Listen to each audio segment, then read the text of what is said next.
பிடிச்ச கலரு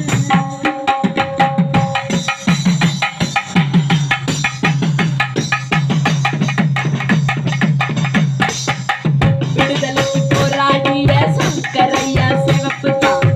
கூலிக்கு போராடிய பால் சிவப்பு தான் கட்சிக்கார இன்னும் தந்த மாறி மணவள மதுரை தான் கந்து வெட்டி கொடுமை எதிர்த்த தியாகி பால சேலம் தான் வேலையின்மை வறுமை ஒழிக்க போராடும் இந்த சிவப்பு தான்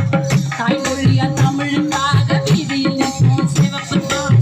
காவி கூட்டம் நடுநடுங்க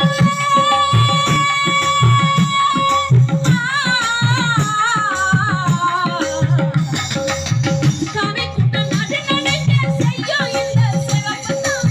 கால்புரட்டி அரசியலை ஒழிக்க வந்தது சிவப்பு தான் ஜாதி மத பேதம் இன்றி ஜாதி மத பேதம் இன்றி பறக்கும் இந்த சிவப்பு தான் அசத்தும் சிவப்பு தான் சிவப்பு தான் நமக்கு பிடிச்ச கலரு பல போராட்டத்தின் வெற்றி சொல்லும் கட்சி கொண்ட பவர் சிவப்பு தான்